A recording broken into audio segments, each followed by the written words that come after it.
Homelander has finally conquered the United States government. Yeah, he has absolute power now. Right. He can do literally whatever he wants. But looking at the two-part premiere of the 5th and final season of The Boys, which officially dropped today, April 8th, 2026, he is somehow more miserable than ever. Well, that's because authoritarianism is, an incredibly lonely island. Oh, totally. Showrunner Eric Kripke points out that absolute power doesn't actually fix Homelander's deep psychological need for genuine love.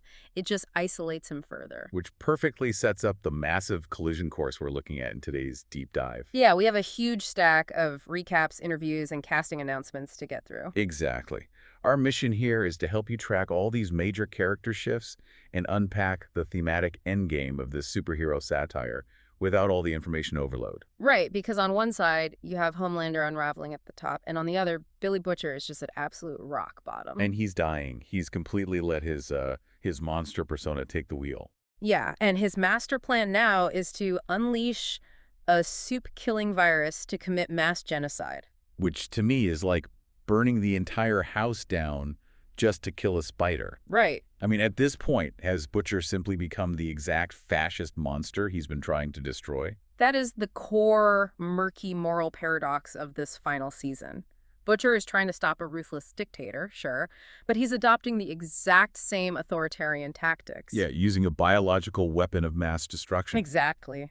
Using a weapon like that against an entire population doesn't cure fascism. It just, changes the face of the monster. Right, and that puts him completely at odds with Starlight's approach. She's actually building an underground resistance. Yeah, she's pulling in characters from the Gen V spinoff, too. Trying to fight the regime without losing her humanity.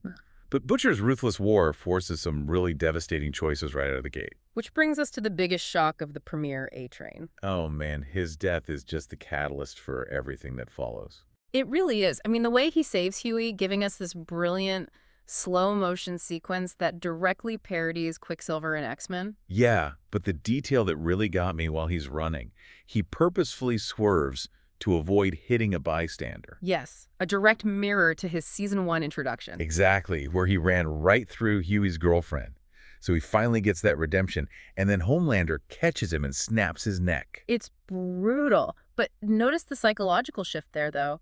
Anthony Starr, who plays Homelander, actually stated in interviews that Homelander lost that fight. Wait, I saw that quote and I just don't buy it. Really? Yeah, he literally snapped the guy's neck. In what universe is leaving your opponent dead on the pavement a defeat? Well, because physical victory isn't what Homelander is actually fighting for anymore. Oh, I see. He wants genuine love and true heroism. Things you cannot command through fear. So, A-Train dying as a selfless hero proves that Homelander's intimidation tactics failed. Ah, A-Train conquered his fear. Exactly. Achieving the one thing Homelander can't force people to give him. Wow. It's like winning a game of chess by flipping the board over. Sure, you destroyed the pieces, but everyone in the room knows you lost the actual game. That's a perfect analogy.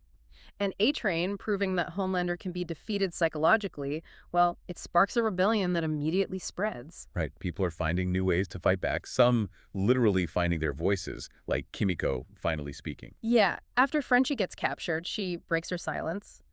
The sources note she uses TikTok to transition from sign language, which is fascinating. Yeah, how does that work? Why TikTok? Well, think about why that works. Frenchie was her primary translator, right? Her comfort zone. Right. With him gone, the trauma of speaking in real time is overwhelming.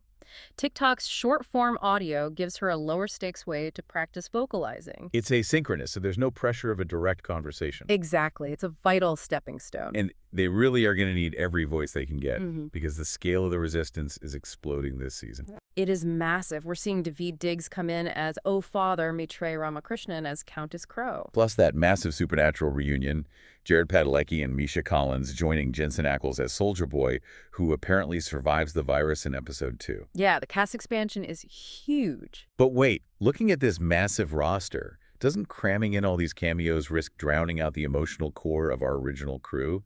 It feels like an overstuffed comic book crossover event. You know, if it were just for fan service, yes. But Kripke notes these additions serve a specific narrative purpose. They illustrate the terrifying scale of Homelander's new regime. So the core crew is literally drowning under the weight of an entire fascist machine. Right. The expanded cast isn't there to steal the spotlight. They are the physical representation of how massive this war has become. That makes total sense. The scale is just overwhelming. And it ties back to Kripke's core message for the season, which is simply that hope is hard. Yeah, when you're fighting creeping authoritarianism, humanity's greatest strength isn't having superpowers. It's the resilience to keep getting back up after failing. Right. You have to let your better angels prevail Hmm. when the temptation to just become the monster is at its absolute highest. Exactly. Which is the ultimate test for Butcher right now. Which leaves us with a pretty terrifying question for you, the listener, to chew on.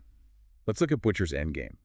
If he actually succeeds, if his virus wipes out every single Supito on the planet, including himself and the innocent ones, is a world completely stripped of superheroes the only way humanity can truly save itself?